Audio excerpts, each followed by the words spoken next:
The skin is the body's primary barrier against physical insults and microbial pathogens. It represents a unique environment in which immune cells interact with skin cells to maintain tissue homeostasis and induce immune responses.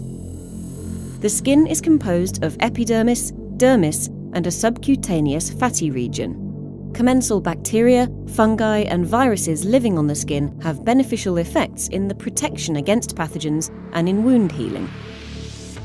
The epidermis is composed of highly specialized epithelial cells known as keratinocytes. They are continuously replenished from just one layer of basal keratinocytes, which divide frequently. Dead cells called corneocytes form the outermost layer and are largely responsible for the barrier function of the skin. In the dermis, cells known as fibroblasts secrete elastin and collagen fibers that form a dense extracellular matrix. Blood capillaries irrigate the dermis, while lymph fluid is drained through lymphatic vessels to lymph nodes, specialized immune structures in which immune cells are activated after pathogen encounter. Diverse and functionally specialized immune cells populate the skin. In the epidermis, a specialized subset of dendritic cells, called Langerhans cells, sample antigen. They project dendrites upward towards the cornified epithelial layer and sample bacterial antigen such as toxins. Langerhans cells appear to be both anti-inflammatory and activatory depending on context.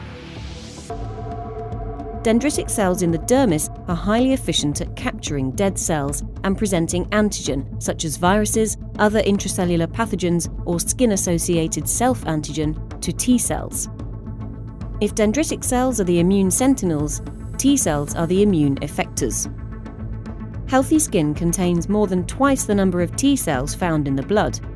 Most of them are memory T cells that have previously encountered antigen and can be rapidly reactivated.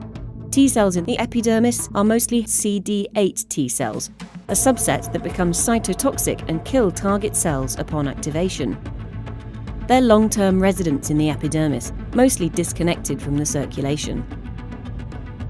T cells in the dermis are mostly helper CD4 T cells, which have a more modulatory role in the immune response. A variety of other immune cells, such as natural killer cells, eosinophils, and mast cells, are present in the dermis and might be involved in allergic reactions in the skin. Dendritic cells and keratinocytes sense tissue damage, such as wounds or cold sore lesions that occur when latent herpes virus reactivates, and they do that through evolutionarily conserved receptors that recognize pathogen-derived molecular patterns or host-derived molecules that are exposed by cell death, such as DNA. Keratinocytes produce antimicrobial peptides, which can kill bacteria directly, inflammatory mediators, such as interleukin-1 or IL-1, which activate dendritic cells, and chemokines, which recruit neutrophils, macrophages, and T cells. Activated dendritic cells migrate to the lymph nodes, where they present antigen from the site of infection to naive T cells, priming them to activate and differentiate into effector T cells.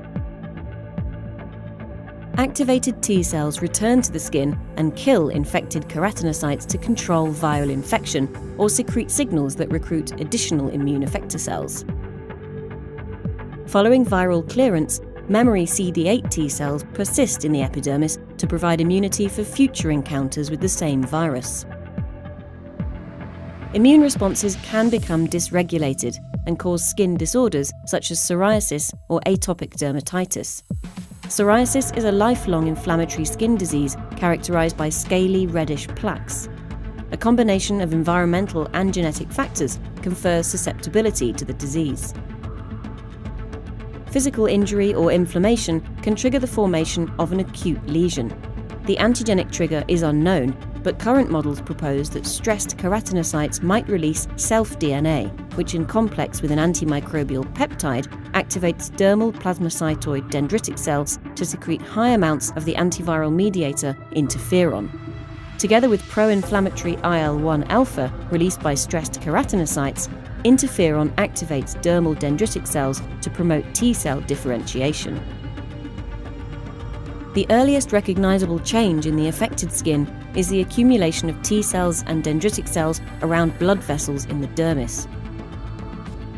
An overt lesion occurs when CD8 T cells, dendritic cells, and neutrophils infiltrate the epidermis. Specialized subsets of T cells secrete soluble mediators like interferon gamma and IL-17, which stimulate the proliferation of keratinocytes, and this produces a marked thickening of the epidermis.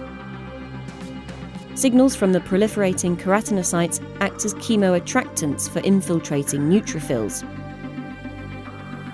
Crosstalk between immune cells, keratinocytes, and dermal cells thus contributes to tissue remodeling and amplification of this dysregulated immune response. Without treatment, acute psoriatic lesions become chronic lesions. Genetic studies have identified psoriasis-associated susceptibility genes, some of them linking Th17 cells, the subset of T cells that produce IL-17, to psoriasis pathogenesis. Thus, immune cells in the skin exert important roles in maintaining the barrier function against pathogens, but can also become activated by self-antigen or harmless antigen to cause autoimmunity or allergies.